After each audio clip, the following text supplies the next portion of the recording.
ಆಶಾ ಕಾರ್ಯಕರ್ತರ ವಿವಿಧ ಬೇಡಿಕೆಗಳ ಈಡೇರಿಕೆಗೆ ಒತ್ತಾಯಿಸಿ ಇದೇ ಆಗಸ್ಟ್ 12ರಿಂದ 14ರವರೆಗೆ ಅಹೋರಾತ್ರಿ ಧರಣಿ ಸತ್ಯಾಗ್ರಹವನ್ನು ಹಮ್ಮಿಕೊಳ್ಳಲಾಗಿದೆ. ಬಾಗಲಕೋಟೆ ಜಿಲ್ಲಾಧಿಕಾರಿಗಳ ಕಚೇರಿ ಎದುರು ಧರಣಿ ನಡೆಸಲಾಗುವುದು. ಧರಣಿಯಲ್ಲಿ ಬಾಗಲಕೋಟೆಯ ಜಿಲ್ಲೆಯ ಎಲ್ಲ 1300 ಕಾರ್ಯಕರ್ತೆಯರು ಭಾಗವಹಿಸುವರು ಎಂದು ಕರ್ನಾಟಕ ರಾಜ್ಯ ಸಂಯುಕ್ತ ಆಶಾ ಕಾರ್ಯಕರ್ತೆಯರ ಸಂಘದ ರಾಜ್ಯ ಉಪಾಧ್ಯಕ್ಷ ಮಲ್ಲಿಕಾರ್ಜುನ HT ತಿಳಿಸಿದ್ದಾರೆ. ಕಳೆದ ಹಲವು ವರ್ಷಗಳಿಂದ ಆಶಾ ಕಾರ್ಯಕರ್ತರು ವಿವಿಧ ಬೇಡಿಕೆಗಳನ್ನು ಈಡೇರಿಸಬೇಕು ಎಂದು ಹಲವಾರು ಬಾರಿ ಸರ್ಕಾರದ ಗಮನ ಸೆಳೆಯಲಾಗಿದ್ದರೂ ಇದುವರೆಗೂ ಕೂಡ ಆಶಾ ಕಾರ್ಯಕರ್ತರ ಬೇಡಿಕೆಯನ್ನು ಸರ್ಕಾರ ಈಡೇರಿಸುತ್ತಿಲ್ಲ.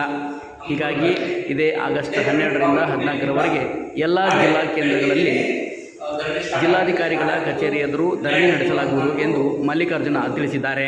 ಉದ್ದೇಶ ಏನಿದೆ ಅಂದರೆ ಬಹಳ ಮುಖ್ಯವಾಗಿ ಈ ಆಶಾ ಕಾರ್ಯಕರ್ತರು ಕಳೆದ ಜನವರಿಯಲ್ಲಿ ಇದೇ ವರ್ಷ ಕಳೆದ ಜನವರಿಯಲ್ಲಿ ನಾವು ಬೆಂಗಳೂರಲ್ಲಿ ದೊಡ್ಡ ಅವರ ಪ್ರತಿಭಟನೆ ಇದ್ದರು. ಪ್ರತಿಭಟನೆಯಲ್ಲಿ ನಾವು ಎತ್ತಿರುವಂತಹ ಬೇಡಿಕೆ ಇವರು ದುಡಿದಿರ್ತಕ್ಕಂಥ ಪಗಾರಗಳು ಕೊಡಲಿಲ್ಲ. ಇವರೇನು ಕೆಲಸ ಮಾಡ್ತಾ EMC PMC ಅಲ್ಲಿ ಹೆರಿಗೆ ರಜೆ ಮನೆ ಬೇಟೆಯಲ್ಲಿ ಲಾರ್ವಲ್ ಸರ್ವೆ ಅಲ್ಲಿ ಇಮ್ಯುನೈಸೇಷನ್ ಅಲ್ಲಿ ಯಾವುದೇ ಸರ್ವೆಗಳು ಮಾಡಿದ್ರು ಕೂಡ ಇನ್ಸೆಂಟಿವ್ ಬೇಸಿಸ್ ಮೇಲೆ ಇವರಿಗೆ ಪಗಾರ ಇರುತ್ತೆ. ಇವರು ಕೆಲಸ ಮಾಡಿದ್ದನ್ನ ಇನ್ಸೆಂಟಿವ್ ಅನ್ನ RCH ಪೋರ್ಟಲ್ ಮಾಡಿದ್ದಾರೆ. RCH ಪೋರ್ಟಲ್ಗೆ ಲಿಂಕ್ ಮಾಡಬೇಕು ಮಾಡಿಲ್ಲ. ಇವರೆಲ್ಲ ಮಾಡಿರ್ತಕ್ಕಂಥ ಕೆಲಸ ಬರುವುದಿಲ್ಲ ಆಶೆಗಳಿಗೆ. ಇದು ಬಹಳ ಸಮಸ್ಯೆ ಆಗಿರೋದು. ಅದಕ್ಕೆ ನಾವು ಪದೇ 3-4 ವರ್ಷಗಳಿಂದ ಕೂಡ ಇದು ಹೋರಾಟ ಮಾಡ್ತಾ ಇದ್ದೀವಿ. RCH ಪೋರ್ಟಲ್ ಕಿಟ್ ಹಾಕಬೇಕು, ಇದು ಸರಿಯಾಗಿ ಎಂಟ್ರಿ ಆಗಲ್ಲ ಅಂತೇಳಿ. ಇದು ದೇಶದ ಯಾವುದೇ ರಾಜ್ಯಗಳಲ್ಲಿ ಇಲ್ಲ, ಕರ್ನಾಟಕದಲ್ಲಿ ಮಾತ್ರ ಇದು RCH ಪೋರ್ಟಲ್ ಅಂತೇಳಿ ಮಾಡಿದ್ದಾರೆ.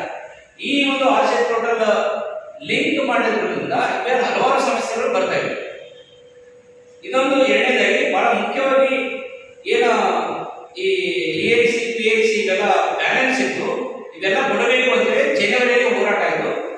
ಮಾನ್ಯ ಮುಖ್ಯಮಂತ್ರಿಗಳು ಏನು ಹೇಳಿದ್ರು ಅಂದ್ರೆ ನಿಮಗೆ ಅನ್ಯಾಯ ಆಗಿದೆ ನಿಜ, RCH ಪೋರ್ಟಲ್ ಸರಿಯಾಗಿ ಎಂಟ್ರಿ ಆಗಲ್ಲ,